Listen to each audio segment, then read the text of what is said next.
Good morning. It is so exciting to see so many friends and colleagues here in the audience. Thank you for being with us this morning. We started Telecom Exchange earlier this year. I don't know if you guys noticed. You're like, wow, we have to get there and registered earlier.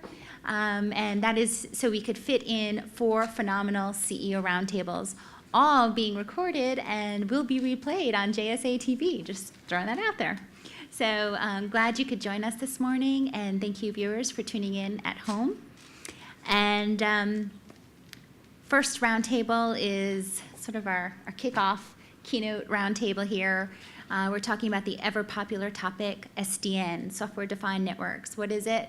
What are we doing? What's the 411? Where are we heading? Eric Hanselman, he is the chief analyst at 451 Research. In case you're not sure what 451 Research is, I'm sure we all know in this room, but the company coordinates industry analysis across broad portfolio of disciplines, the confluence of the forces of mobile device growth and cloud computing, creating tectonic shifts in the industry. So we have the move to converged infrastructure and SDN. Eric helps 451 Research's clients navigate these turbulent waters and determine their impacts and how they can best be capitalized. So without further ado, let me introduce our esteemed Eric. Thanks, Jamie.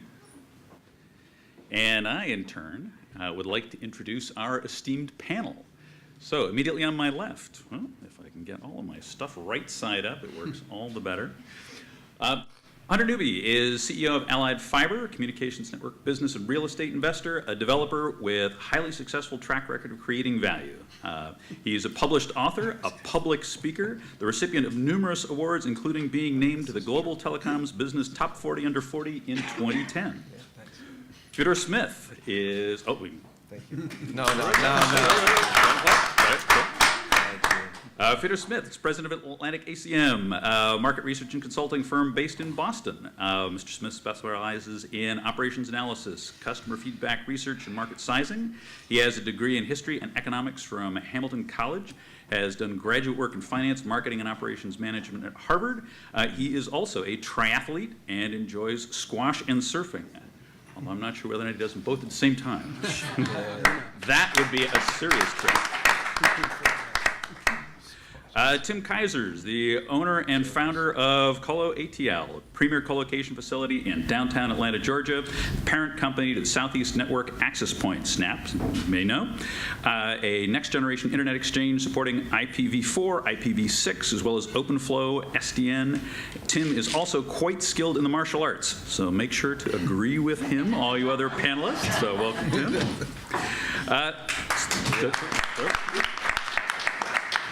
Simon Dredge is Director of Technical Marketing at Metaswitch Networks. Simon's currently responsible for positioning a broad portfolio of virtualized network functions, plus an emerging multi-layer SDN controller platform.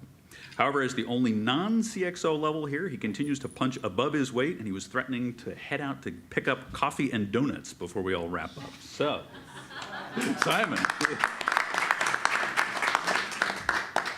So I want to start off with just sort of a general setting. We've got a whole bunch of questions. We also are going to be holding time at the end for your questions. SDN is a topic about which there is a tremendous amount of interest, hype, and a whole set of different definitions as to just what it means and what its relevance is.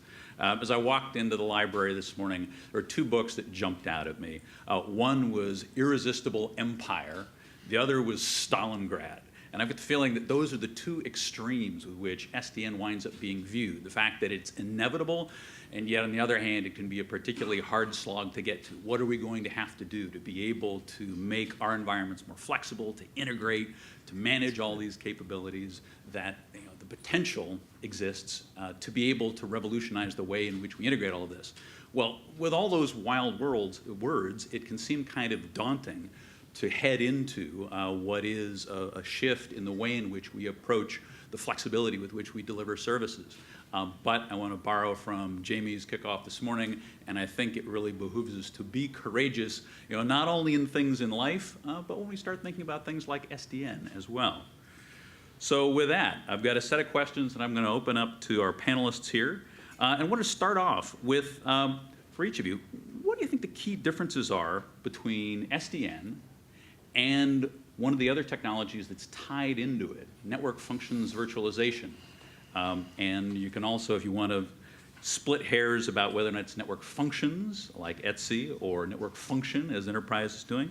What are your thoughts about sort of where that fits and where that split is? There's a lot of confusion in terms of each of those terms and how they're used.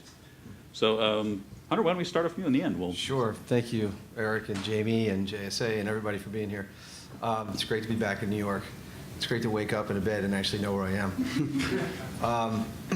So, Sdn and Nfv. So Sdn, in brief, is really, it's decoupling the function in the network from software and hardware.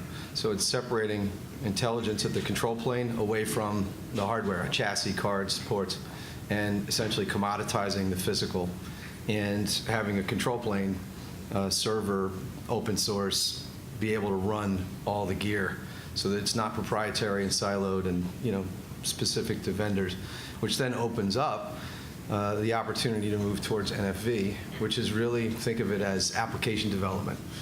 So creating apps that used to be hard-coded things in the network. And the apps now can interoperate with each other because of the fact that the control plane is separate from the physical layer. So they play nice together, but they're two totally different things. And SDN is decoupling. And that actually drives more necessity to have more physical layer infrastructure that's independent because there'll be so many more networks that need it in order to function and operate, which kind of is oxymoronic. There'll be lots of other networks, but then they need to all come back together as one again. And that's where the SDN layer and then the NFV come in. Does that make sense? I don't know if that helps or not. Did that add more confusion? I hope not. Yeah, I can add to that. I understand exactly what Hunter was saying. I kind of see the NFV as like a firewall, services or apps that can do functions in the layers. And then what SDN is, we're trying to get the customer to be able to control those functions, and that's where they're trying to bridge that gap. So I see NFV has the functions, the apps are already there, and SDN is trying to manipulate them where the network people or the carriers or the vendors don't do it, but we as the individual can do it. Sure. I can take this from a telecom perspective. If you think about network functions virtualization functions, let's see. If you think about hardware today, telecoms equipment, and it could be anything from routers, firewalls, deep packet inspection devices, session border controllers, they've all been built using proprietary hardware. So take a session border controller comprises of many different bits of silicon. There's network processors in there. There's DSPs in there. There's things called TCAMs, ternary content address managers. All lots of different bits of silicon on a proprietary bit of hardware.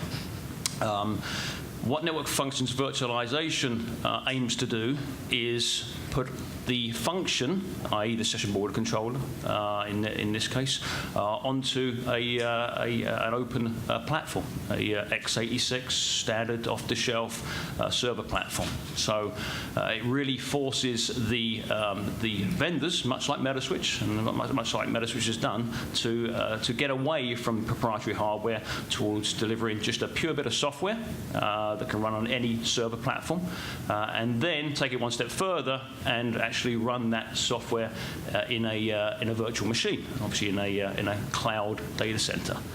SDN, of course, is very well explained already. Separation of the controller and forwarding plane. Think of that as, for example, in a session border controller, you have a data forwarding plane. The data goes through, and the signaling goes through that same platform.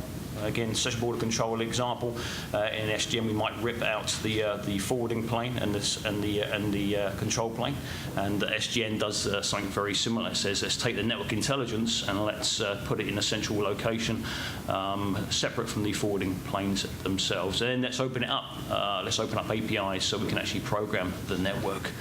Where they intersect, I think you asked that question, Eric. They intersect because when you're delivering network functions virtualization, you need to be able to control the applications in the data center, and SDN will actually help do that. It actually helps route the traffic through the appropriate virtual machines in the data center. So if I can summarize, really, we've got control capabilities, we've got the traffic management pieces that all get wrapped up in SDN. The NFV pieces wind up being the functionality. It's all the work, the service work we wind up doing that all gets routed and managed by it. Fedor, do you have a... Yeah, I was going to say we look at it much more from a customer perspective, and from that position, the NFV is really the key element, customer prem, et cetera, in the network, and that's enabled by the SDN side, and it puts a customer in position or a carrier on behalf of that customer to tailor both network and hardware or virtual hardware to the specific needs functions that customer is utilizing, and thus minimize waste and maximize efficiency across the board.